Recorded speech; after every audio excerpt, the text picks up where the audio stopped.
بسم اللہ الرحمن الرحیم۔ جیسا کہ آپ سب جانتے ہیں کہ موجودہ مزدور دشمن حکمرانوں نے اسٹیل مل کے 4,500 سے زیادہ ملازمین کو بے روزگار کر دیا ہے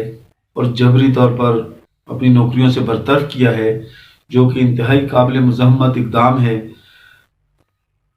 اسٹیل مل کے ملازمین کافی دنوں سے اپنے حق کے لیے احتجاج میں مصروف ہیں، اور آج انہوں نے صبح سے پاکستان ریلوے کا جو ٹریک ہے کراچی میں اسٹیل ٹاؤن سے جو گزرتا ہے اس کو بلاک کیا ہوا ہے، اور ہم سمجھتے ہیں کہ یہ بالکل ان کا جائز اقدام ہے، اور ہم مکمل طور پر ان کے ساتھ اظہار یکجہتی کرتے ہیں اور اس اقدام کو سراہتے ہیں، کیونکہ یہ جو حکمران ہیں انتہائی بے حس ہیں۔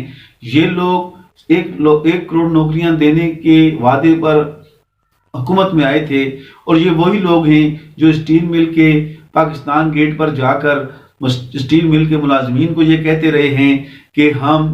جب حکومت میں آئیں گے تو اس ادارے کو ہم چلائیں گے، لیکن آج یہ لوگ وہی کام کر رہے ہیں اور اسے پرائیویٹائز کر رہے ہیں، اور اونے پونے داموں اس کے لاکھوں ہزاروں ایکڑ زمین جو ہے وہ فروخت کرنے کی خواہش رکھتے ہیں، اور اپنے فنانسرز کو یہ ادارہ دینا چاہتے ہیں، اور ان کو غریب کا کوئی درد نہیں ہے، اور سینکڑوں ہزاروں مزدوروں کو بے گھر کیا جا رہا ہے اور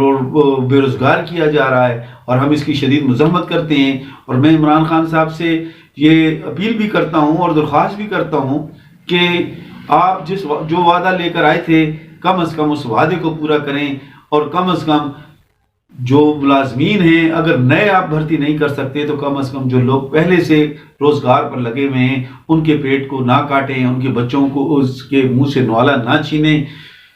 بہتر طریقے سے پالیسیاں بنائیں، مزدوروں کو ساتھ ملا کر پالیسیاں بنائیں۔ انشاءاللہ یہ ادارے چل سکتے ہیں اگر آپ نے IMF کے دباؤ کے تحت اسی طرح اداروں کو تباہ و برباد کیا جاتا رہا اور مزدور دشمن پالیسیوں پر عمل پیرا رہے تو پھر آپ کو PDM سے اتنا نقصان نہیں ہوگا شاید، لیکن اگر مزدور تحریک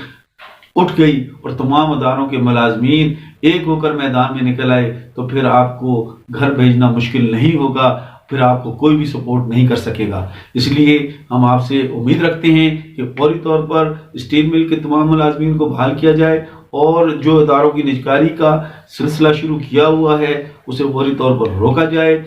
اور چاہے وہ اسٹیل مل ہو، PIA ہو، سول ایویشن ہو، ریلوے ہو، یا بھابڈا ہو، یا دیگر کوئی بھی ادارہ ہو، انشاءاللہ ہم ان کو نجکاری کی طرف نہیں جانے دیں گے۔ پاکستان کے تمام مزدور تنظیمیں، تمام محنت کش ایک پلیٹ فارم پر آل پاکستان امپلائیز پینشن لیبر تحریک کے پلیٹ فارم پر اکٹھے ہو کر مشترکہ جدوجہد کریں گے، اور اگر حکومت نے IMF کی پالیسیوں کو ترک نہ کیا تو پھر ہم مجبور ہوں گے کہ ہم دوبارہ اسلام آباد بھی آئیں گے اور ہر طرح کا احتجاج کریں گے، اور ہو سکتا ہے کہ پورے ملک میں تمام اداروں کی لاک ڈاؤن کا بھی اعلان کر دیا جائے۔ اس لیے عمران خان صاحب ذرا ہوش کے ناخن لیں اور اپنے وعدوں کو بھی یاد کریں، اور مزدوروں کے منہ سے نوالا نہ چھینیں۔ یہ نہ ہو کہ یہ مزدور جو 80% پاکستان میں رہنے والے لوگ ہیں یہ آپ کے اقتدار کی تابوت میں آخری کیل ثابت ہوں۔ میں تمام مزدور بھائیوں سے بھی یہ اپیل کرتا ہوں کہ وہ اسٹیل مل کے ملازمین کے ساتھ اظہار یکجہتی کریں اور ان کے حقوق کے لیے آواز بلند کریں، تاکہ حکمرانوں کی آنکھیں کھلیں اور وہ فوری طور پر اپنا یہ ظالمانہ فیصلہ واپس لیں۔ والسلام، شکریہ۔